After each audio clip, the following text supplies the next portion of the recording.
Hinihikayat po ng Department of Migrant Workers sa mga Pilipino sa Lebanon na magpa-repatriate na.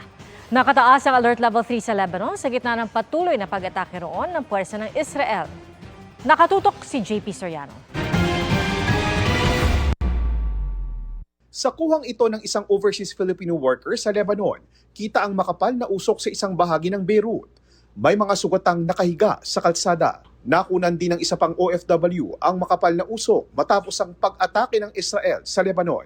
Kaya may mga lumikas na mula sa kanilang pinagtatrabahuhan na malapit sa mga sentro ng pag-atake. Nasa trabaho po sila nung time na binumba po yung lugar nila.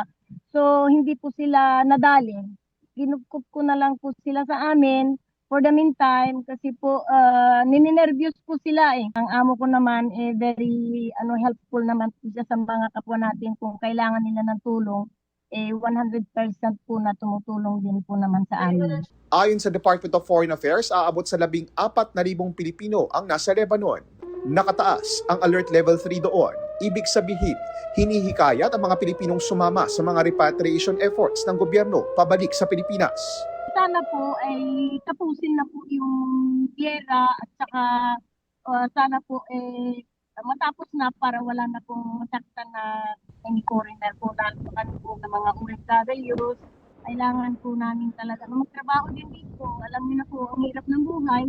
So sana panalangin na lang namin na matapos. Ang panawagan ko, sir, sana nga po makasama itong Lebanon para po matahimik na kasi kawawa naman po yung mga sibilyan na nadadamay, na wala namang kasalanan. Ipinagdadasal ko rin po sa Diyos na sana po matahimik at magkaroon na po ng peace talk dito sa Lebanon, makasama po kami. Ang Department of Migrant Workers handang sunduin ang mga Pilipino sa Lebanon at iba pang bahagi ng Middle East na magpapalista sa mga repatriation at chartered flights ng gobyerno. Ngayong araw ang pulong ng Amerika at Iran para talakayin ang peace talks kasunod ng inanunsyong ceasefire noong Martes ni US President Donald Trump. Pakistan ang mediator. Dumating na kanina si US Vice President J.D. Vance. Sa panig ng Iran, ang parliamentary speaker na si Mohammad Bakir Kalibaf at Iranian Foreign Minister Abbas Araghchi ang kumatawan. JP Soriano, nakatutok 24 oras.